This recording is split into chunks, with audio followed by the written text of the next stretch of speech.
Doctor Manish ji Shastri Meerut से वे कुंद आचार्य को समय सार लिखते समय क्या चुनौतियां आई इनकी चर्चा कर रहे हैं, उसको वे कंटिन्यू करें। आदरणीय मनीष जी। नमो अर्हंताणं नमो सिद्धाणं नमो आर्याणं नमो अज्झायाणं नमो लोये सव्यसाहुणं मंगलं भगवान् वीरो मंगलं गौतमो गणी मंगलं कुंदाद्यो जैन धर्मोस्तु मंगलम् सर्वमंगलमांगल्यं सर्वकल्याणकारकं प्रधानां सर्वधर्माणां जैनं जयतु शासनम् वन्दितु सौवसिद्धे धोयममलमणोऽवं गदिं पत्ते वोच्छामि समय पाहुड मिणमो सुद केवली भणिदम्।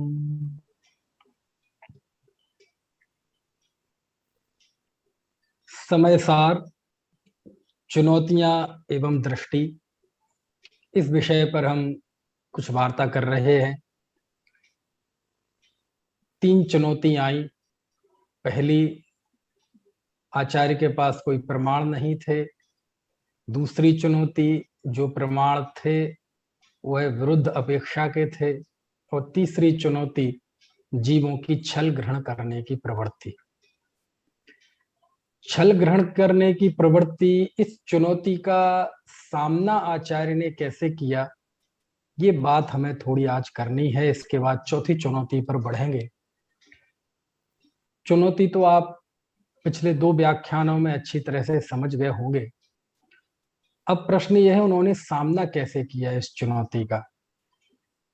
तो पहले ये देखना पड़ेगा कि किस किस तरह की विकृतियां खड़ी होने की गुंजाइश है। पहला उपक्रम तो आचार्य ने ये कह के ही कर दिया पूरा कि यदि चूक हो जाए तो छल ग्रहण मत करना। ये उनका कहना ही इस उपक्रम में पहला कदम है कि मैं जो बात कह रहा हूं उसमें बहुत कुछ है ना चूक हो सकती है। तो ये बात आचार्य जैसे समर्थ है ना जीव कह रहे हैं, तो ये जो आपको सावधान कर रहे हैं, ये सावधान करना ही उनका पहला उपक्रम है ना। और दूसरे अन्य उपक्रम में हम देखें तो इसमें मैंने कल बताया था, कुंद देव को स्वच्छंदता की ऐसी कोई फिक्र नहीं है, उसकी परवाह नहीं है। वो कहीं ना कहीं उन्हें इस बात का विश्वास है कि जिन लोगों को मैं समय सार सुना रहा हूं ये सब अच्छे हैं, इनका आचरण है ना अच्छी है, इनकी विशुद्धि अच्छी है। उन्हें केवल डर है तो एकांत का। वो कौन सा एकांत हो सकता है, तो निश्चय का एकांत खड़ा ना हो। इसलिए आखिरी आखिरी में कल मैंने आपको बताया था कि हम कहते हैं समय सार में निश्चय की बात है। हाँ, निश्चय की बात है। व्यवहार का निषेध किया गया है, बिल्कुल निस्संदेह व्यवहार का निषेध किया गया है। लेकिन आचार्य ने व्यवहार को सबसे ज्यादा सम्मान भी समय सार में ही दिया है। उसे प्रतिपादक के तौर पर स्थापित किया, उसे साधना के स्तर पर प्रतिपादित किया गया। और इससे अधिक सम्मान और आपको क्या चाहिए कि जब वो 59वीं गाथा में ये लिखते हैं, जीवस्य एस वर्णो जड़े ही व्यवहार दो उत्ता, कि यह जीव का वर्ण है, वर्ण जीव का है, ऐसा जिनेंद्र देव ने व्यवहार नय से कहा है। यानी आचार्य देव भले ही व्यवहार का निषेध करते हैं शुद्ध नय की भूमि पर, लेकिन वह उस व्यवहार को भी जिनेंद्र देव द्वारा कथित कहते हैं, सर्वज्ञ प्रणीत बताते हैं। और जब व्यवहार को भी उन्होंने सर्वज्ञ प्रणीत कह दिया, मेरे समझ से अब इससे अधिक सम्मान व्यवहार को नहीं हो सकता। अब इससे अधिक सम्मान क्या कहें, और सर्वज्ञ प्रणीत कह दिया, प्रतिपादक कह दिया, निचली भूमिका में है ना उसको उसके द्वारा उपदेश किया जाना चाहिए ऐसा कह दिया, और कुछ ज्यादा ही कह दिया। यदि हो सकता है पंचम काल नहीं होता और लोगों की छल ग्रहण करने की प्रवृत्ति का बोध कुंद कुंद देव को नहीं होता तो वो इतना सम्मान नहीं देते, इतनी गाथाएं व्यवहार को स्थापित करने में वो जाया नहीं करते, लेकिन उन्होंने किया। ये क्या दिखाता है? वो स्वयं उनके मन में जो कुछ चिंताएं हैं, उस चिंता को वो दूर करना चाहते हैं, और वो स्वयं उपक्रम कर रहे हैं कि किसी तरह का निश्चय एकांत खड़ा ना हो। दूसरा उन्होंने उपक्रम क्या किया कि जो जो भी उन्होंने हाई डोज दिए समय सार में, उसका प्रतिपक्ष भी उन्होंने वहां लिखा। जैसे कल इसका जिक्र मात्र आया था, आचार्य ने बड़ी ताकत से, पूरी ऊर्जा के साथ आचार्य ने जीव को अकर्ता सिद्ध किया कि जीव कर्म और नोकर्म का कर्ता नहीं है, और यहां तक लिख दिया कि यदि जीव को पर का कर्ता होना है तो वह उसको उससे तन्मय होना पड़ेगा। जीव पर का कर्ता तब हो सकता है जब वह पर के साथ तादात्म्य हो जाए, लेकिन ऐसा संभव नहीं है। यहां तक कहा कि यदि जीव स्वयं का भी करता हो और पर का भी करता हो तो वह दुक्रियावाद हो जाएगा, दुक्रियावादी, और वह जिन मत में है ना स्वीकार्य नहीं है। यानी बड़ी हाई वोल्टेज तथ्य, बहुत जबरदस्त बिंदु आचार्य ने जीव को अकर्ता सिद्ध करने में दिए। और आपको मैं एक बात बता दूं, आचार्य कुंद आत्मानुभूति और जीव के बीच में सबसे बड़ी बाधा कौन सी देखते थे? अच्छा आप बताइए, मैं आपसे पूछता हूं कि आत्मानुभूति यानी आत्मा और जीव के बीच में कुंद देव सबसे बड़ी बाधा कौन सी देखते थे? वो देखते थे कर्ता बुद्धि को। आप कहेंगे आपको कैसे पता? आपका कुंद देव से कोई बातचीत है क्या? मैंने कहा हाँ, मेरी कुंद देव से रोज बात होती है, और रोज का उठना बैठना है आचार्य कुंद देव के साथ। कोई भी ऐसा दिन नहीं जाता होगा जिस दिन मैं कुंद देव आचार्य से बातें ना करता हूँ, उनका आशीष ना लेता हूँ। बातचीत करना मतलब उनकी गाथाओं को पढ़ना, उसके बारे में विचार करना। और जब हम समय सार को देखते हैं तो आप देखेंगे समय सार का कर्ता कर्म अधिकार 78 गाथाएं, उसमें जीव को कर्म आदि का अकर्ता सिद्ध किया, यानी कर्ता बुद्धि पे चोट की। इसके बाद सर्व शुद्ध ज्ञान अधिकार की 108 गाथाएं, वो भी कर्ता बुद्धि पे चोट करती हैं। तो टोटल कितनी गाथाएं हो गई? 78 और 108, 186। और बंद अधिकार में भी मेरे समझ से 50 से ज्यादा गाथाएं हैं, उसमें भी कर्ता पे चोट की है कि कोई ये मानता है कि मैं किसी का जीवन का करता हूं, मरण का करता हूं, सुखी दुखी करता हूं, तो वह मूर्ख है, अज्ञानी है। वहां भी कर्तृत्व पे चोट की है। और वो 50 गाथाएं और मिला दो तो कितनी हो जाएंगी? आप समझ लो 236 गाथाएं। और जब समय सार का इतना बड़ा हिस्सा, आधे से अधिक अधिक हिस्सा कुंद देव कर्ता बुद्धि पे चोट करते हैं, तो मेरे जैसे एक छोटे से पाठक को यह बात समझ में आती है कि कुंद देव आत्मानुभूति में सबसे बड़ी बाधा कोई देखते थे तो कर्तृत्व को देखते थे, कर्ता बुद्धि को देखते थे। वो कहीं ना कहीं ऐसा महसूस करते थे कि जीव अनेक बार दो द्रव्यों की भिन्नता, शरीर आत्मा भिन्न भिन्न है, यहां तक तो आ जाता है, लेकिन कहीं ना कहीं कर्तृत्व का अहंकार उसके अंदर रहता है। जब वह असंयम रूप प्रवृत्ति करता था तो उसके प्रति कर्ता बुद्धि रहती है, संयम रूप प्रवृत्ति करने लगता है, व्रतादि की प्रवृत्ति करने लगता है तो उसमें कर्तृत्व बुद्धि करने लगता है। कहीं ना कहीं कर्तृत्व का जो जहर है वो उसके अंदर से नहीं जाता, और उस अहंकार से ग्रसित व्यक्ति कभी आत्म स्वभाव की अनुभूति नहीं कर सकता। तो ये सारे प्रकरण देख के मैंने ये निष्कर्ष निकाल लिया कि कुंद देव आत्मा के लिए सबसे घातक, कुंद देव आत्मानुभूति में सबसे बड़ी बाधा, कुंद देव सबसे बड़ा अभिशाप यदि किसी बुद्धि को मानते हैं तो वो कर्ता बुद्धि को मानते हैं।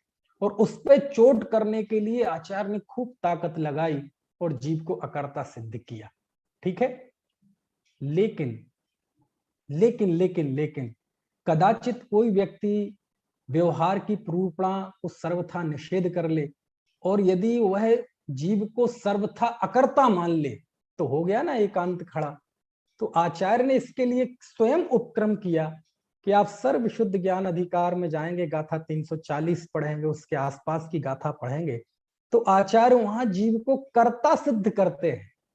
और वो ये कहते हैं कि यदि कोई श्रमण मतलब जैन साधु, वो भी यदि सांख्य मतानुसार ऐसा प्ररूपित करते हैं कि सबका कर्ता है ना प्रकृति है, आत्मा कुछ नहीं करता, तो तुम्हारे मत में तो आत्मा सर्वथा अकारक सिद्ध हुआ, और उसकी भर्त्सना करते हैं, निंदा करते हैं। बोलो, आप कल्पना कर सकते हैं कि आचार्य कुंद देव को समय सार में जीव को कर्ता भी सिद्ध करना पड़ा, और करना पड़ा तो उसका कारण क्या है? चुक्के छलम ना घेतब्बम, कि कहीं कोई है ना सांख्य मत का प्रसंग न खड़ा हो जाए। और जब आचार्य ने श्रवणों के द्वारा सांख्य के उपदेश की बात की, तो उस गाथाओं को देखकर ऐसा लगता है कि कहीं ना कहीं कुंद देव के समय में ऐसा जरूर कोई किसी ने उपक्रम किया होगा कि जैन श्रवणों के मुखारबिंद से भी ऐसी प्ररूपणाएं निकली होंगी जो आत्मा को सर्वथा अकर्ता है ना बताती हूँ, तो उसका निषेध करते हैं आचार्य, है ना। तो ये क्या है? ये इसी का तो उन्होंने उपक्रम किया है कि कहीं कोई एकांत खड़ा ना हो जाए। समझ में आ रही है बात? और अधिक क्या कहें, आप कर्ता कर्म अधिकार में चले जाइए। जब आचार्य ने ये कह दिया कम्मस्या परिणामम लोकम्मस्या तहेव परिणामम न करेदि एय मादा जो जानदी सो हवदिणानी, कि हे प्रश्न पूछा, हे आचार्य देव, ज्ञानी का पता कैसे चलता है? ज्ञानी का लक्षण क्या है? कैसे ज्ञानी लक्ष्य में आता है? तो उन्होंने लिखा कर्म के परिणाम को, नौ कर्म के परिणाम को जो करता नहीं है मात्र जानता है, वह ज्ञानी होता है। और फिर आगे और गाथाएं लिखी। इस तरह उन्होंने जब अकर्ता सिद्ध कर दिया, तो आचार्य को फिर से वही चिंता हुई कि कहीं ऐसा ना हो कि यदि हम अकर्ता सिद्ध कर रहे हैं तो कर्म और जीव के बीच में जो सहज एक निमित्त नैमित्तिक संबंध है, जीव उसका भी निषेध समझ ले। क्योंकि वो जानते थे पंचम काल के जीव हैं, इनको जरा सी भी किसी बात पे वजन दे दो, ये दूसरे पक्ष को बिल्कुल कूड़े में डाल देंगे, डस्टबिन में डाल देंगे। तब जाके आप देखना, यदि चाहो तो आपके सामने शास्त्र हो आपके पास, और मेरे कनिष्ठ वरिष्ठ के बच्चे भी बैठे हैं, शास्त्री के भाई भी बैठे, चाहे तो शास्त्र खोल के देख सकते, गाथा निकालो 80 81 82 गाथा निकालो, आपको पता चलेगा, है ना, कि कैसे आचार्य देव ने खुद ये उपक्रम किया है कि किसी तरह का एकांत खड़ा ना हो जाए। हालांकि कनिष्ठ वालों को तो बेचारों को थोड़ी दिक्कत आएगी, है ना, क्योंकि अब समय सार की बात चल रही है, कनिष्ठ उपाध्याय वाले अभी एक आध ही महीने आए हुए हुआ होगा, हम भी कनिष्ठ में थे तो ऐसे कई बार हमें भी ऐसा उपसर्ग जयी होना पड़ता था, है ना। चलो, तो आप देखेंगे तो उसमें कितना बढ़िया लिखा, आप देखो 80वीं गाथा पढ़े आप, जीव परिणाम हेदुम कम्मत्तम पुग्गला परिणमंती पुग्गल कम्मणमत्तम तहेव जीवो भी परिणमति। ऐसा लिखते हैं आचार्य कि जीव के परिणामों के हेतु से पुद्गल भी कर्म रूप परिणमित होता है, और पुद्गल कर्म के निमित्त से उसी तरह जीव भी परिणमित होता है। कुंद लिख रहे हैं, ये समय सार में लिख रहे हैं, कर्ता कर्म अधिकार कर्ता कर्म के प्रसंग में लिख रहे हैं। अब ये अधिकार वाली भाषा अमृत चंद देव की है ना। कर्ता कर्म के प्रसंग में लिख रहे हैं, जीव और अजीव की भिन्नता के प्रसंग में ये बात लिख रहे हैं कि सुनो सुनो सुनो सुनो, जीव कर्म नो कर्म का कर्ता नहीं है, ये मैं जानता हूं, ये मैंने बहुत मजबूती के साथ स्थापित कर दिया है। लेकिन कुंद देव की एक शैली है, जहां एक बार हाई वोल्टेज दे दें, बड़ा डोज दे दें, फिर थोड़े से थपकी लगाते हैं। और ये क्यों लगाते हैं? बस वही बात है कि इस काल के जीव को जैसे तैसे संभालना है ना, क्योंकि जिनवाणी हमेशा संतुलन पैदा करती है।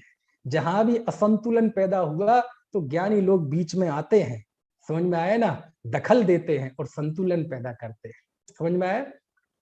तो लिखा 80वीं गाथा, है ना, हमारे बच्चों ने खोल भी लिया शास्त्र, है, पढ़ो जरा गाथा। जीव परिणाम हेदुम कम्मत्तम पुग्गला परिणमंती पुग्गल कम्मणमित्तम तहेव जीवो परिणमदि। क्या अर्थ हुआ इस गाथा का? जीव परिणाम हेतु, जीव के परिणाम के हेतु से कम्मत्तम पुद्गला परिणमंती, पुद्गल कर्म रूप परिणमन करते हैं, और पुद्गल कर्म निमित्तम, पुद्गल कर्म के निमित्त से तहेव उसी प्रकार जीवो भी परिणमति, जीव परिणमित होते हैं। देखो हेतु, हेतु से यहां अर्थ है कारण, निमित्त। रवि कुब्बदी कम्म गुणे जीवो कम्मम तहेव जीव गुणे, है ना। लेकिन जीव कर्म गुण को नहीं करता, कर्म गुण जीव गुण को नहीं करता। देखो ये होता है कैसे किसी बात को स्थापित करना, और जहां स्थापित किया वहां से एकदम ऐसा पंच मारना कि जिसको अभी स्थापित किया हो बिल्कुल वो बात बिल्कुल गौण हो जाए। ये देखो 80वीं गाथा में उन्होंने निमित्त ये हेतुपना स्वीकार किया ना, यानी जिस दृष्टि से आगम में जिस अपेक्षा से कर्ता कहा जाता है उसे हेतु के द्वारा यहां लिख दिया ना। और आगे की देखो, अन्योन्य निमित्तेन दु परिणामम जान दोन्नम्पि, अन्योन्य निमित्तेन, ये जीव और पुद्गल एक दूसरे के निमित्त, देखो एक दूसरे के निमित्त होते हैं, अन्योन्य निमित्तेन, एक दूसरे के निमित्त होते हैं। यानी आचार्य ने जब जीव के अकर्ता की बात की तो यहां आकर आचार्य तुरंत तुरंत, ज्यादा देर नहीं हुई, एक समय सार की शैली है, जब वो परमार्थ उपस्थित कर देते हैं तो फिर एकदम व्यवहार उपस्थित करते हैं और फिर पंच मार के उसका निषेध करते हैं। तो यहां लिख दिया कि जीव के निमित्त से पुद्गल परिणमित होता है, पुद्गल के निमित्त से जीव परिणमित होता है, अन्योन्य निमित्त, दोनों एक दूसरे में निमित्त होते हैं। लेकिन आप देखो यहाँ कुंद कुंद देव की कला, आप देखना गजब है कला।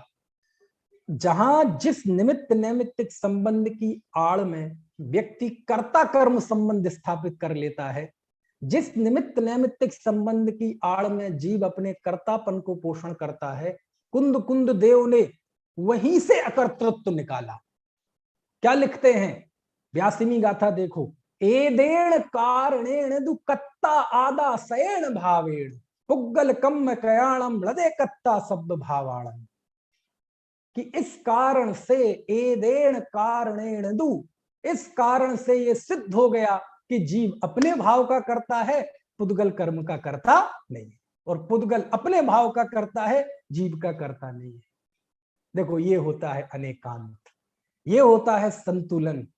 यहां आचार्य वो उसका उपक्रम कर रहे हैं कि किसी भी तरह का एक पक्ष खड़ा ना हो, एकांत खड़ा ना हो। उन्होंने दोनों के बीच में निमित्त नैमित्तिक संबंध स्वीकार किया, माना, हाँ मैं मानता हूं, अरे हमने भी सिद्धांत पढ़ा है, हमने भी षटखंडागम पढ़ा है, हमने भी कसाय पाहुड़ पढ़ा है। अरे कुंद कुंद देव ने तो ऐसा उल्लेख आता है कि षटखंडागम के तीन खंडों पर टीका लिखी थी जिसका नाम था परिकर्म, ऐसा इंद्र नंदी ने अपने श्रोतावतार ग्रंथ में लिखा है। तो सिद्धांत का कुंद कुंद देव को पता नहीं है ऐसा नहीं है, वो डूबे हुए हैं सिद्धांत में, लेकिन सिद्धांत के बीच में भी है ना वो आध्यात्मिक सूत्र खोजते हैं। वो स्वीकार कर रहे हैं कि तुम मेरे सामने ये सिद्धांत ग्रंथों के प्रश्न खड़े मत करना कि हमने तो सुना है इस गुण स्थान में जीव इतने कर्मों को बांधता है, इतने कर्मों को रोकता है, संवर करता है। कुंद कुंद देव कहते हैं आई नो वेरी वेल, वो मुझे सब पता है, जानता हूं मैं उस बात को। जैसे गुरुदेव कहते थे ना खबर छे बधी खबर छे सब पता है मुझे, मैं जानता हूं जीव परिणाम के निमित्त से पुद्गल कर्म रूप परिणमित होता है, पुद्गल कर्म के निमित्त से जीव परिणमित होता है, दोनों एक दूसरे में निमित्त नैमित्तिक संबंध से परिणमन करते हैं। यहीं से सिद्ध होता है कि दोनों एक दूसरे के कर्ता नहीं है। अजीब बात है, बातें वही होती हैं, शास्त्र वही होते हैं, गाथाएं वही होती हैं, श्लोक वही होते हैं, सूत्र वही होते हैं, लेकिन कमाल की बात यह है कि शास्त्रों के उन्हीं सूत्रों के आधार पर कोई अज्ञान का पोषण करता है और उन्हीं सूत्रों के आधार पर कोई अपने अज्ञान को दूर करता है। अज्ञानी इसी निमित्त नैमित्तिक संबंध की आड़ में अपने कर्तृत्व को पोषण करता है। और देखो कुंद कुंद देव ने कितनी कला से स्थापित किया, लेकिन कहते इससे ये सिद्ध हुआ कि दोनों एक दूसरे के कर्ता नहीं है।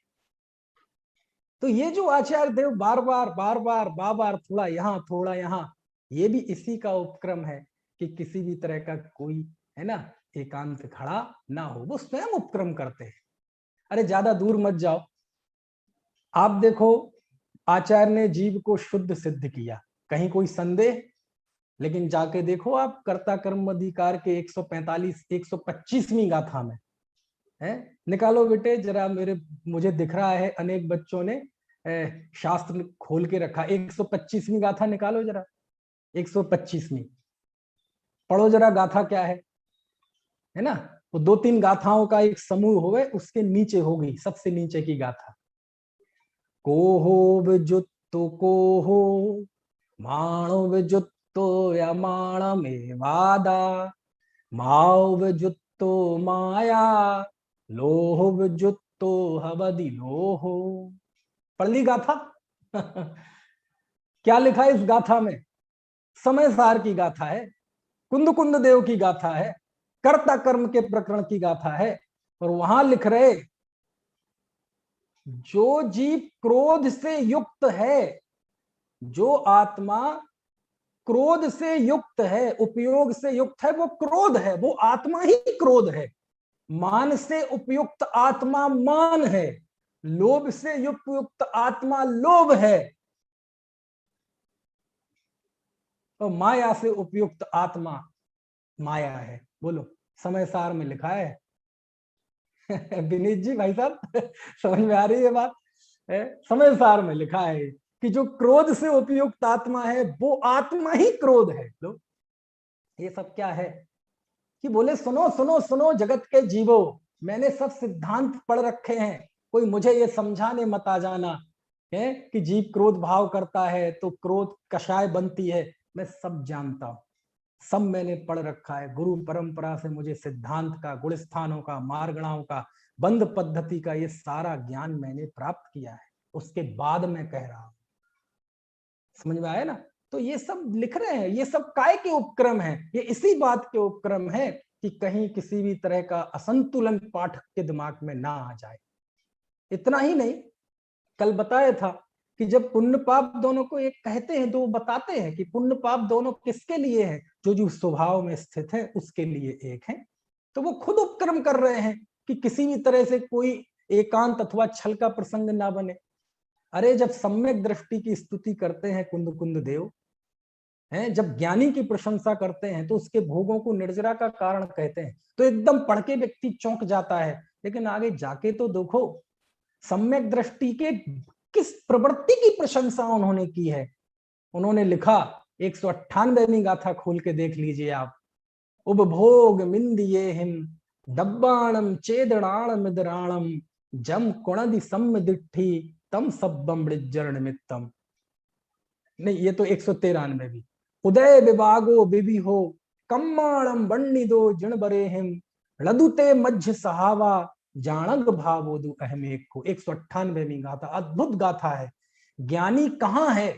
आचार्य ने एक पंक्ति में सारी दुनिया को रिप्रेजेंट किया और एक पंक्ति में सम्यक दृष्टि ज्ञानी धर्मात्मा को रिप्रेजेंट किया।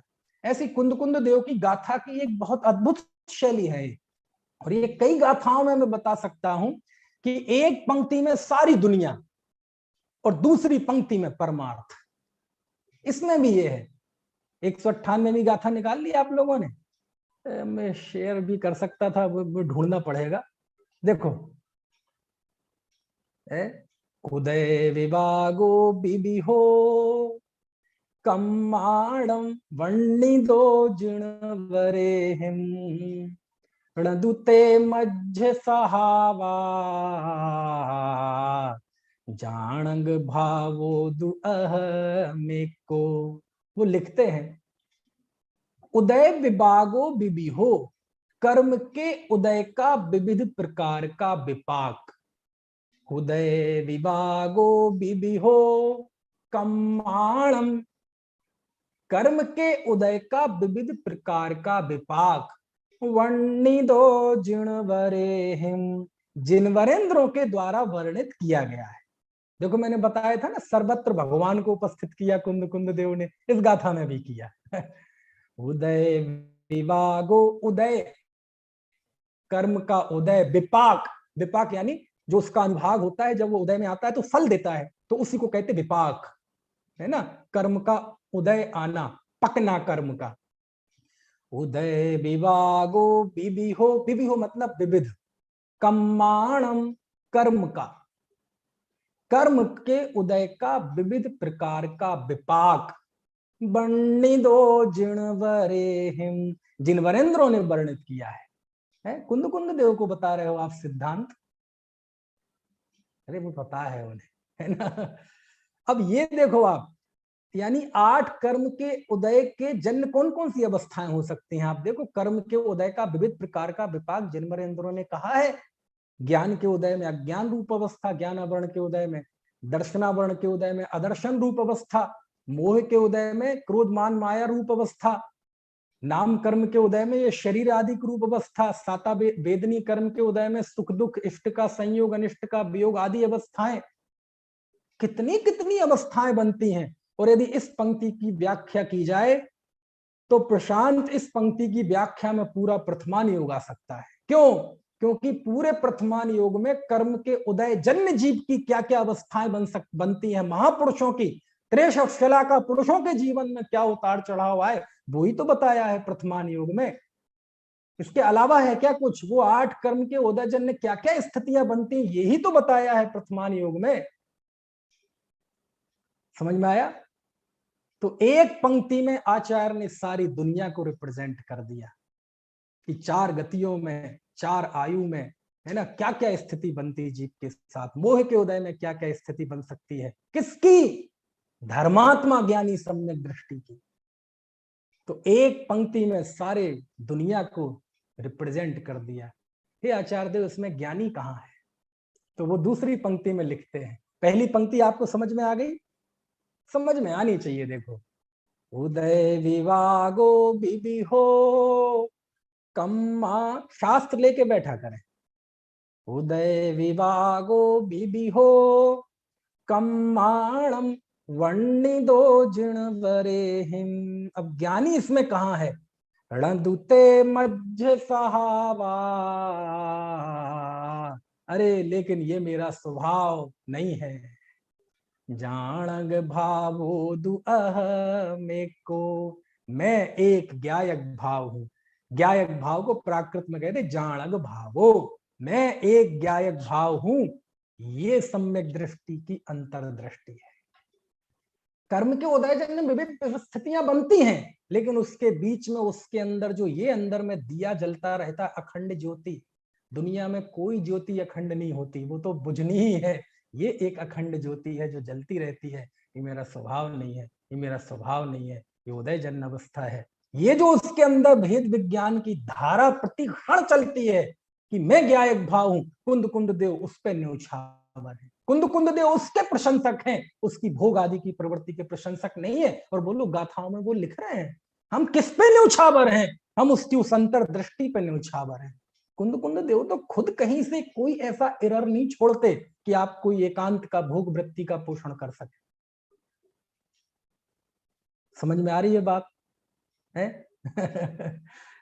इसी सीक्वेंस में वो कहते हैं, एदम मिरदोड़िच्चम संतुष्टो होई रिच मेदम्मी, एदेण होई तित्तो हो हिदितो उत्तमम सुखम। 206वीं गाथा। अब इसकी व्याख्या नहीं करते हैं, अद्भुत व्याख्या है कि हम ये जो सम्यक दृष्टि ज्ञानी की प्रशंसा कर रहे हैं, इससे निष्कर्ष क्या निकला? इससे निष्कर्ष ये निकला कि वह सम्यक दृष्टि एक ज्ञान पद को ही अपना मानता है। तो हे जगत के जीवो, तुम क्या करो? एदम मिरदोड़िच्चम, एदम मिरदोड़िच्चम, उस एक ज्ञान पद में ही नित्य रत रहो। एदम मिरदोड़िच्चम संतुष्टो हो हिडिच्च मेदम ही, उस एक ज्ञान पद में ही संतुष्ट हो। आश्रयभूत बता दिया। अच्छा, ये तो आधार हो गया। साधन क्या है? एदेण होई तित्तो, अरे इसके ही द्वारा तृप्त हो। और जब ऐसा होगा, उस एक ज्ञान पद का ही आश्रय होगा, साधन भी उसी का होगा। एदेण, उसके ही द्वारा तृप्त हो। और जब ऐसा होगा, हो हदितो उत्तमम सुखम, अरे तुम्हें उत्तम सुख की प्राप्ति होगी। देखो, ध्यान रखो, मैंने पहले ही दूसरे दिन कहा था आपसे, कुंद कुंद देव की वो 5वीं गाथा किसी भी समय विस्मृत मत कर देना। वो यदि आप भूल गए तो समय सार में आप चले जाएंगे। कुंद कुंद देव को आत्मा दिखाना है। वो हमसे उम्मीद भी यही करते हैं कि जब मैं आत्मा दिखाऊं तो तुम देख लेना, इसके अलावा मेरा कोई उद्देश्य नहीं है, और तुम पाठकों का भी इसके अलावा कोई दूसरा उद्देश्य होना नहीं चाहिए। जब मैं अपने उस उद्देश्य के प्रति निष्ठावान हूं, मैं उससे एक है ना सूत भी आगे पीछे होने तैयार नहीं। यदि तुम भी हो गए तो कहीं ना कहीं चले जाओ। तो वो सम्यक दृष्टि की प्रशंसा में भी आखिर निष्कर्ष क्या देते हैं कि तुम एक आत्मा में रत रहो, उसी में है ना, उसी के द्वारा तृप्त हो, तुम्हें उत्तम सुख की प्राप्ति होगी। तो कुंद कुंद देव तो कहीं कोई गुंजाइश छोड़ते नहीं कि आप कहीं भटक जाएं। अब इतने के बावजूद भी यदि कोई भटक जाए तो क्या करें भैया? समझ में आया ना? फिसलन तो सब जगह है, सब जगह कुछ ना कुछ कठिनाई है, लेकिन आप अपनी असावधानी से गिर जाएं, समझ में आया ना, तो कोई क्या कर सकता है? और आगे देख लो आप, और आगे चले जाओ आप। प्रतिक्रमण वाला तो सब बताया ही है, सर्व विशुद्ध ज्ञान अधिकार में। और आपको पता, कुंद कुंद देव ने तो जितनी चिंता की है वो की ही है, और उस चिंता को दूर करने के लिए अपनी ओर से जो उपक्रम किए हैं वो किए ही हैं। टीकाकारों ने तो कुंद कुंद देव से ज्यादा उपक्रम किए। आप अमृतचंद देव के पास चले जाओ, है ना, कुंद कुंद देव को स्वच्छंदता की कोई चिंता नहीं थी, अमृतचंद देव को थोड़ी थोड़ी उसकी भी चिंता थी। समझ में आया है?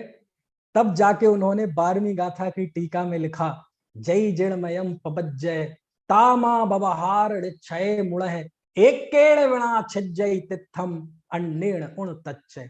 यदि तुम जिन मत को प्रवर्तन करना चाहते हो तो दोनों नयों में से, यानी व्यवहार निश्चय में से किसी को भी मत छोड़ो। यदि व्यवहार को छोड़ दोगे तो तीर्थ का लोप हो जाएगा, और निश्चय को छोड़ दोगे तो तत्व का लोप हो जाएगा। और जब उन्होंने परिशिष्ट में स्यादवाद अधिकार लिखा तो ये इसी की चिंता से उबरने का उपक्रम था कि किसी तरह का कोई एकांत खड़ा ना हो जाए। अन्यथा स्यादवाद अधिकार की जरूरत क्या थी परिशिष्ट में? समझ में है ना? इसके बाद आचार्य जयसेन जो टीकाकार हुए, उन्हें तो इतनी ज्यादा चिंता थी चुक्के जो छलमड़ा घेतब्बम की, कि उन्होंने तो कई ऐसे अर्थ किए। इस समय सार की गरिष्ठता को कम करने के लिए उन्होंने कुछ ऐसी भी व्याख्याएं की, और उसके पीछे भी उनका यही भाव था कि कहीं किसी तरह का है ना कोई असंतुलन समाज के चिंतन के बीच में ना आ जाए। बस चिंताएं थी, अपनी अपनी चिंताएं होती हैं। जो जो युग बदलता है, आचार्यों के सामने नई नई परिस्थितियां पैदा होती हैं, वो युगानुरूप उनको बोध होता है और वो फिर उपक्रम करते हैं। समझ में आया? लेकिन एक शैली है अमृतचंद आचार्य और जयसेन देव की शैली में। अमृतचंद आचार्य जब टीका लिखते हैं तो वो श्रोताओं की तरफ पीठ किए, वो श्रोताओं से ज्यादा मतलब नहीं रखते। कोई पीछे से आचार्य इसका अर्थ, चुप रहो, मैं लिख रहा हूं ना, जब मैं लिख लूंगा तुम पढ़ लेना।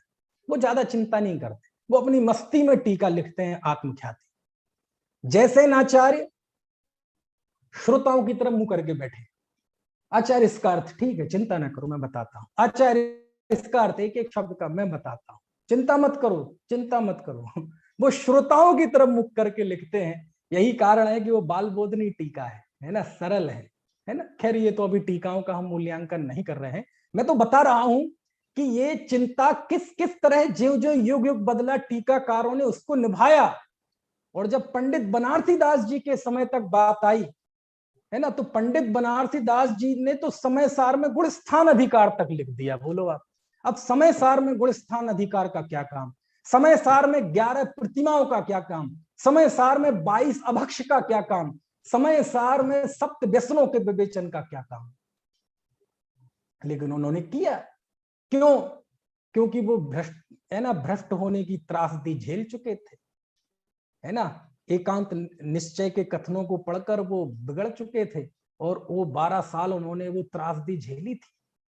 समझ में आया ना? और गुण स्थान पढ़कर ही उनकी बुद्धि सुधरी थी। तो व्यक्ति की अपनी निजी परिस्थितियों का प्रभाव उसकी रचनाओं पे दिखाई देता है। तो जब उन्होंने नाटक समय सार में गुण स्थान वगैरह अधिकार 11 प्रतिमा अंत में जोड़ी, तो आप उनके उसको समझ सकते हैं मानस को। क्यों? क्योंकि उसके अभाव से जो है ना जीवन में स्वच्छंदता का कोढ़ उन्हें हो गया था, उसकी पीड़ा और उस कोढ़ से निकलने वाली मवाद की है ना कसक उनके अंदर में जीवन भर रही होगी, इसलिए वो समय सार में गुण स्थान अधिकार लिखते। और जब पंडित जयचंद जी छावड़ा हुए तो उन्हें तो इतनी ज्यादा चिंता थी उस चुक्के छलमड़ा घेतब्बम की कि हर गाथा में वो चेताते हैं कि यहाँ ऐसा मत समझ लेना, यहाँ एकांत मत समझ लेना, यहाँ ये मत समझ लेना। वो हर गाथा में दूसरा पहलू भी बताते हैं। जब निश्चय का एक हाई डोज आ जाए तो उसके भावार्थ में वो व्यवहार को भी स्थापित करते हैं। ये उनकी गाथा गाथा के भावार्थों में देख लेना, आपको मेरी बात यदि यकीन ना हो। और एक और बात बता दूं इस बीच में, थोड़ी बतानी नहीं चाहिए लेकिन अब वो मुंह पे आ रही है। आप पंडित जयचंद जी छावड़ा की भाषा वचनिका देखेंगे तो उन्होंने बनारसी दास जी के नाटक समय सार को और कलश टीका को बहुत सम्मान से याद नहीं किया। उन्होंने लिखा कि मैं ये भाषा वचनिका क्यों लिख रहा हूं, क्योंकि इसके पहले जो हिंदी भाषा में काम हुआ है कलश टीका या नाटक समय सार, इसमें इनको पढ़कर कोई अन्य मत अपने मत का पोषण कर सकता है, ऐसा लिखा सदा पंडित जयचंद जी छावड़ा ने। तब मुझे लगा कि नहीं, समय सार की एक पूरे संतुलन, एक स्यादवाद शैली में, और कैसे एक उद्देश्य निष्ठ आचार्य ने ग्रंथ लिखा, उसकी भाषा वचनिका मुझे करना चाहिए। तब जयचंद जी छावड़ा ने वो किया। कहने का आशय यह है कि बाकी टीकाकारों ने कुंद कुंद देव के मंतव्य को पढ़ा है, उनकी चिंता को पढ़ा है, और सबने अपनी अपनी दृष्टि से कोई ना कोई ऐसा उपक्रम किया है कि कहीं किसी भी तरह की कोई है ना जीवों को कोई भ्रम ना रह जाए। समझ में आया? तो ये मैंने क्या बताया कि कुंद कुंद देव के समक्ष जो तीसरी चुनौती थी कि चूक ना हो जाए, तो उसके लिए उन्होंने क्या उपाय किया, कैसे उस चुनौती का सामना किया, बस इस तरह से किया कि उन्होंने अपनी ओर से कोई कमी नहीं छोड़ी। ठीक है, आगे बढ़े चौथी चुनौती की तरफ। प्रियंक, आपकी तरफ से एनओसी है? चलो, तो चौथी चुनौती की तरफ बढ़ते हैं। अब ये चौथी चुनौती देखो, एक दृष्टि से विचार किया जाए तो ये चुनौती नहीं है, और दूसरी दृष्टि से विचार किया जाए तो अब तक जो तीन चुनौती थी उनमें से भी सबसे बड़ी चुनौती यही है। ऐसी कौन सी चुनौती है? ये चुनौती है जीवों की अनादिकालीन पर्याय मूढ़ता के संस्कार। कौन सी चुनौती है अनेकांत? जीवों की अनादिकालीन पर्याय मूढ़ता के संस्कार। ये बहुत बड़ी चुनौती है समय सार के सामने। इस चुनौती के आगे पिछली चुनौती फीकी है। क्यों? कुंद कुंद देव जानते हैं कि देखो मेरा भाव है आत्मा दिखाने का, और मैं उसके लिए कोशिश करूंगा। सामने जीव की पर्याय मूर्ता खड़ी होगी, मेरी मुठभेड़, मेरा संघर्ष उस जीव से नहीं है, मेरा संघर्ष उस जीव के अंदर चलने वाली पर्याय मूर्ता के, बहिर्मुखता के, बहिरात्मपन के संस्कार से।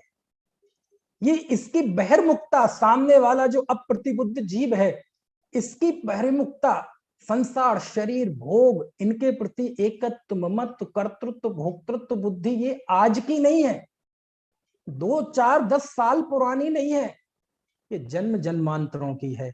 जैसे अनादि संबंधे चा तेजस कारमाण शरीर के लिए लिखा ना कि इनका अनादि के साथ जीव के साथ संबंध है, ये अग्रित मिथ्यात्व का भी ऐसे ही है।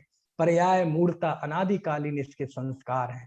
ऐसा नहीं कि आज के पहले ये मनुष्य नहीं हुआ, बुद्धि नहीं मिली, सब कुछ हुआ, अनंतों बार ये मनुष्य बना, अरे यहाँ तो अभी तीर्थंकर नहीं है, ऐसे भी मौके आए कि इसे साक्षात तीर्थंकर का है ना दिव्य ध्वनि श्रवण करने का मौका मिला। अरे ऐसा भी मौका आया कि यह स्वयं आत्म कल्याण के लिए दीक्षा ले ली, साधु बन गया, उपाध्याय बन गया, आचार्य बन गया, दूसरों को दीक्षा दे दी। अरे इसके दीक्षित किए हुए ना जाने कितने जीव मोक्ष चले गए। लेकिन इतना होने के बावजूद भी कहीं ना कहीं इसके अंदर पर्याय मूर्ता के संस्कार ऐसे घने हैं। यदि कुंद कुंद देव के सामने सबसे बड़ी चुनौती है तो इसके अनादिकालीन पर्याय मूर्ता के संस्कार है। बोले मैं अपनी ताकत लगाऊंगा, इसकी पर्याय मूर्ता अपनी ताकत लगाएंगी।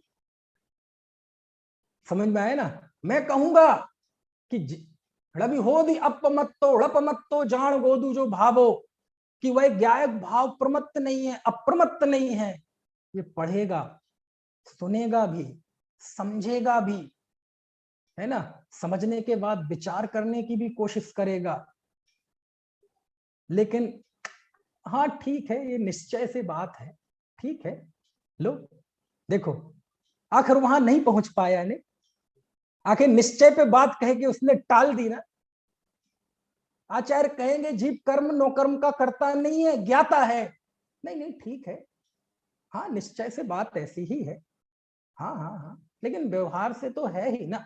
आखिर देखो हमें घर गृहस्थी के कार्य तो करना ही पड़ता है, आखिर पूजा भक्ति स्वाध्याय का पुरुषार्थ तो करना ही पड़ेगा। देखो नहीं पहुंच पाए ना तुम वहां पर, आखिर पर्याय मूर्ता के संस्कारों ने वो अपना रंग दिखा दिया ना। ये पर्याय मूर्ता इतना बड़ा खलनायक बैठा है हमारे अंदर कि ये समय सार को स्वीकार नहीं करने देगा।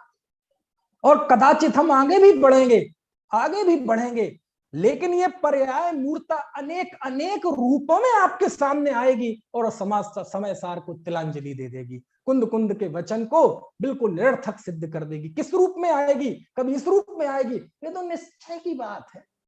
देखो पर्याय मूर्ता कभी इस रूप में आएगी, कभी इस रूप में आएगी। नहीं नहीं बात तो ठीक है, आत्मा शुद्ध है, बुद्ध है, अकर्ता है, प्रतिक्रमण विश्वकुंभ है, लेकिन ये तो ऊपर की भूमिका वालों के लिए है। हम तो पूजा, देखो पर्याय मूर्ता इस रूप में आई और कुंद कुंद देव के समय सार को तिलांजलि दे दी। समझ में आए ना?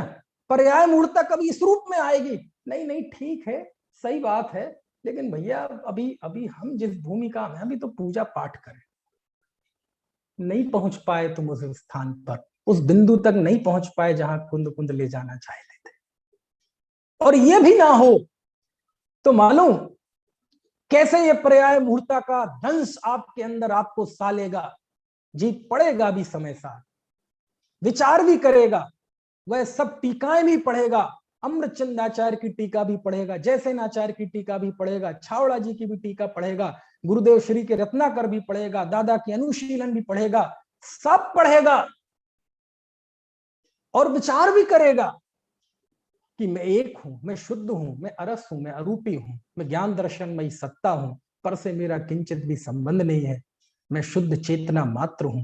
ऐसा विचार करेगा, ऐसा अंदर में निर्धारण करने की कोशिश भी करेगा। मैं एक हूं, मैं शुद्ध हूं, है सिद्धो हम शुद्धो हम, मैं नए पक्षातीत हूं, है ना, मैं शरीर नहीं हूं, मैं मन नहीं हूं, मैं वाणी नहीं हूं, मैं कर्म नहीं हूं, मैं नौकर्म नहीं हूं। ऐसा करते जाएगा, करते जाएगा, लेकिन साधना के उस बिंदु तक पहुंचने के पहले एक किंतु नाम का स्तर पाएगा और उसे डस लेगा। किंतु जो भी है संसार अवस्था तो है ही ना, बस खत्म खत्म खत्म। तूने किंतु लगा के समय सार को खत्म कर दिया, किंतु लगा के तुमने कुंद कुंद देव के सारे प्रयत्नों को तिलांजलि दे दी। ये किंतु एक ऐसा शब्द है नितिन, यद्यपि पंडित टोडरमल जी ने इस किंतु का बड़ा गजब उपयोग किया है, सम्यक ज्ञान के लिए उपयोग किया है, लेकिन यह किंतु जब किसी अज्ञानी के हाथ में पड़ जाता है तो ये किंतु जैसा अनर्थकारी कोई दूसरा शब्द नहीं है। आज तक अनादिकाल से लेके आज तक दुनिया के जितने शब्द हैं शब्दकोश भाषा में, उन सबको इकट्ठा किया जाए तो सबसे ज्यादा जीव का घात, जीव का पतन किसी ने किया है तो एक किंतु शब्द ने किया है। ये किंतु एक ऐसा सांप है, आपने कभी सांप सीढ़ी खेली है? अब पता नहीं, अब तो थोड़ा चलता नहीं, आजकल बच्चे वो मोबाइल के आदी है ना, पहले समय में खेलते थे सांप सीढ़ी, है ना। आजकल धार्मिक सांप सीढ़ी भी चल गई है।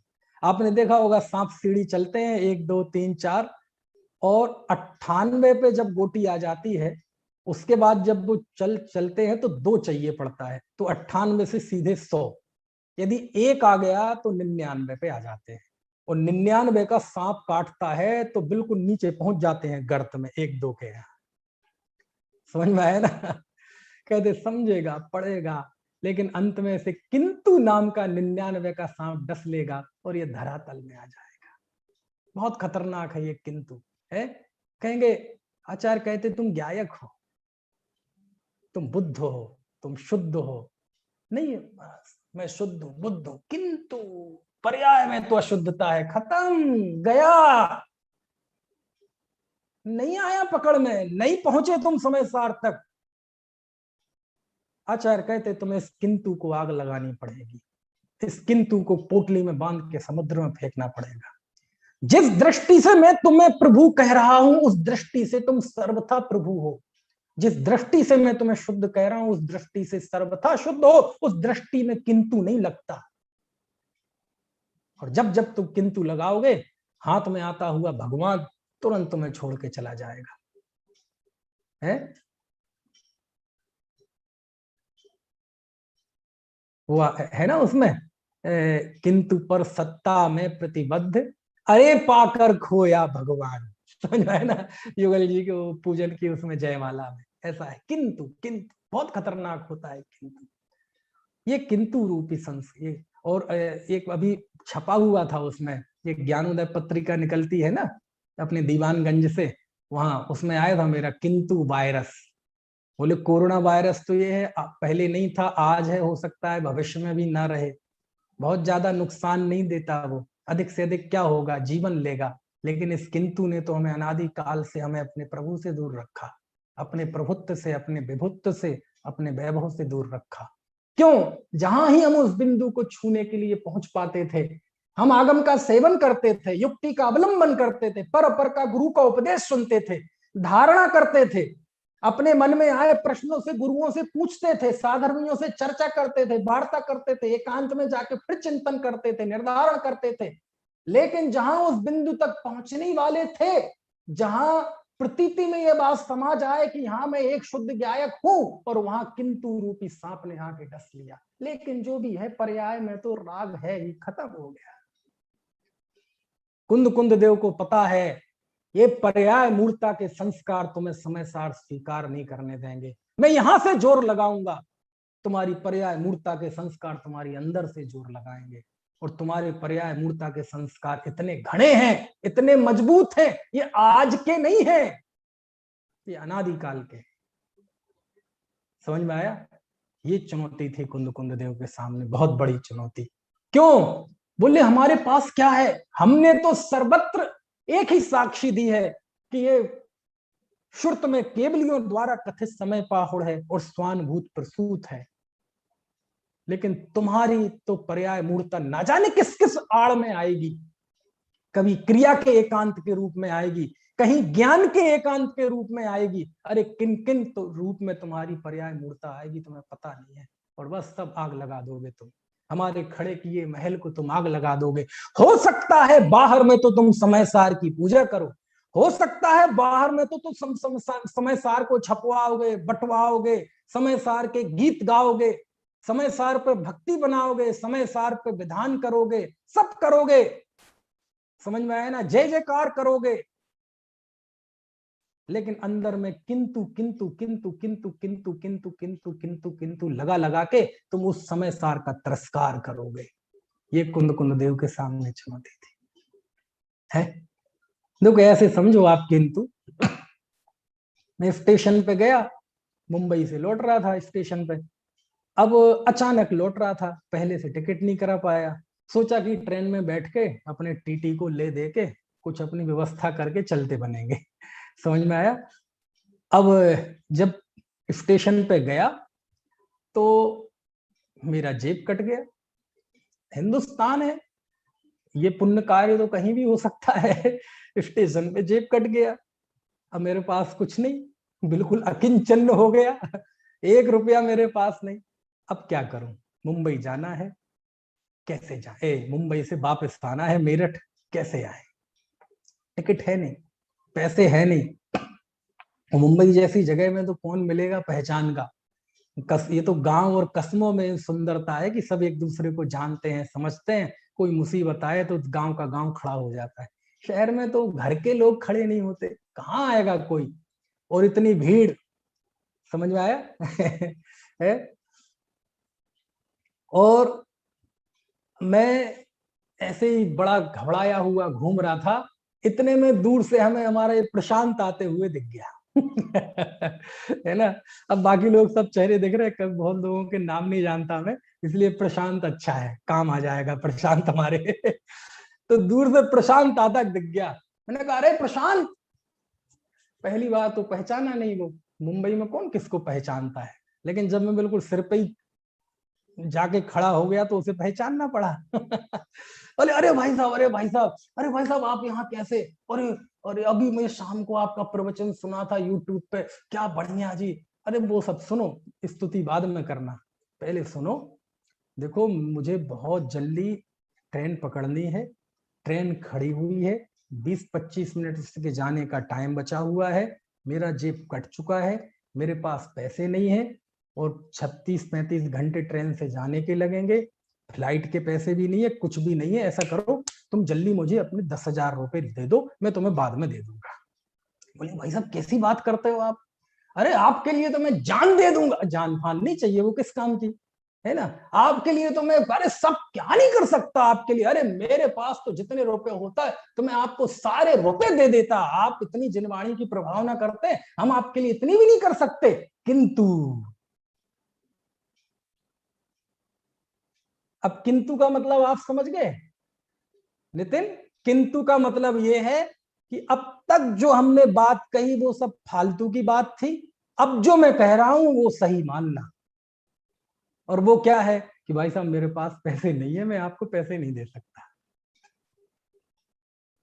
इतना खतरनाक है ये किंतु, बहुत भयंकर वायरस है ये किंतु। जब तक रहेगा, जब तक वस्तु जीव निशंक नहीं हो पाता, निर्द्वंद नहीं हो पाता। कुंद कुंद देव कहते हैं, मुझे पता है बेटे, मैंने जो उपक्रम किया है, मैंने जो उपाय किया है, मैं जानता हूं कहां तक मैं पहुंचूंगा और कहां तक तुम पहुंचोगे। मैं खूब समझाऊंगा, खूब ठोक ठोक के समझाऊंगा, लेकिन ये तुम्हारी पर्याय मूर्ता के संस्कार कभी किंतु के रूप में, कभी परंतु के रूप में, कभी अगर के रूप में, कभी मगर के रूप में, कभी इफ के रूप में, कभी बट के रूप में, कभी हाँ ठीक है इस रूप में, नहीं नहीं व्यवहार से ठीक है इस रूप में, नहीं नहीं ये तो हमारे लिए बहुत ऊंची बात है इस रूप में, ठीक है भैया सब बातें हैं ठीक है। ना जाने किस किस रूप में ये पर्याय मूर्ता के संस्कार उभर उभर कर आएंगे, उभर उभर कर आएंगे, और समय सार को खत्म कर देंगे। खत्म कर देंगे मतलब तुम्हारी, है ना, ज्ञान में से समय सार कहाँ खत्म होगा। ये बहुत बड़ी चुनौती थी। अच्छा ईमानदारी से बताना, आप, मैं एक प्रश्न पूछ रहा हूं आपसे, ये जो चुनौती मैंने बताई वो आपको समझ में आ रही है कि नहीं आ रही है? अब आगे 5 दिन में हमें इसी का समाधान पढ़ना है, और इसमें पूरा समय सार आ जाएगा कि कुंद कुंद देव ने इस पर्याय मूर्ता के संस्कार के खिलाफ कैसे बिगुल फूंक दिया। पर्याय मूल हम जानते हैं शत्रु बड़ा प्रबल है, क्योंकि शत्रु यदि बाहर में दिखाई दे तो उसको जीतना सरल है, लेकिन जो शत्रु अदृश्य हो और घर में ही घुसा हो वो बड़ा कठोर, वो बड़ा कठिन होता है। ये पर्याय मूर्ता एक तो अदृश्य है और दूसरी अंदर में है, और कई बार तो ये पर्याय मूर्ता पकड़ में नहीं आती। समझ में आया? किस किस रूप में हमारे अंदर घुसी रहती है। बट उन्होंने तो लिखा ही है, अपने दौलत राम जी ने, क्या करें, दौलत राम जी का स्मरण ना हो तो पेट नहीं भरता, खाना नहीं पचता, इतनी गजब रचना है वो, क्या करें।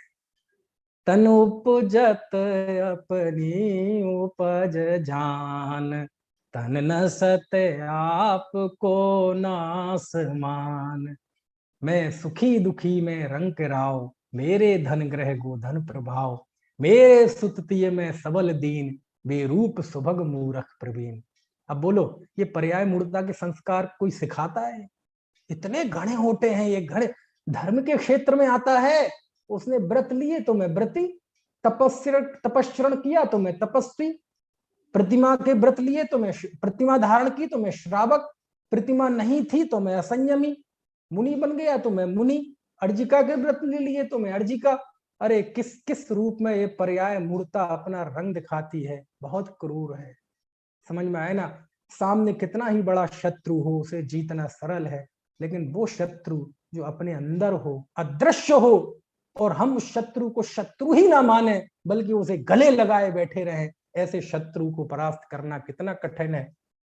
ये तो कुंद कुंद जैसे ही समझ लो जीव थे जिन्होंने एक जोखिम उठाया कि नहीं जो भी हो मैं दिखाऊंगा तो आत्मा, मेरा और कोई उद्देश्य नहीं है, मैं तुम्हें आत्मा दिखाऊंगा। यदि तुम्हारी होनहार रही, तुम्हारा सही पुरुषार्थ चला तो तुम्हें भी आत्मा दिखेगा, और मेरा कोई उद्देश्य नहीं है। और मैं सच कहता हूं, इसका समाधान तो कल हम करेंगे, कि जितनी जितनी बाधाएं, जितनी जितनी चुनौतियां कुंद कुंद देव के सामने थी, यदि कुंद कुंद देव के अलावा कोई दूसरा जीव इस तरह का होता ना, तो वो हथियार डाल देता। लेकिन कुंद कुंद देव बढ़ते जाते हैं, बढ़ते जाते हैं। वो खतरों के खिलाड़ी हैं। कुंद कुंद देव सच्चे अर्थों में खतरों के खिलाड़ी थे। वो बढ़ते जाते हैं।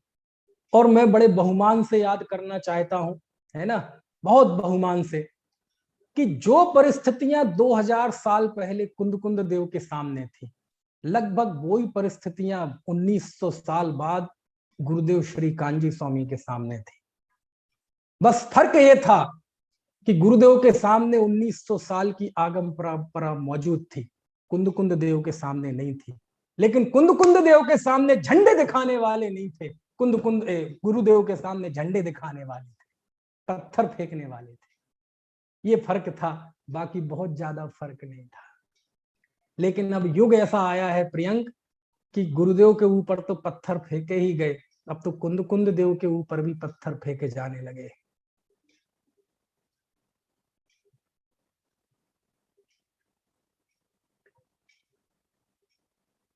और जब ये स्थिति बनती है तो फिर हमारी जिम्मेदारी बढ़ जाती है। अभी की बात समाप्त करता हूं, बाकी की बात कल करें।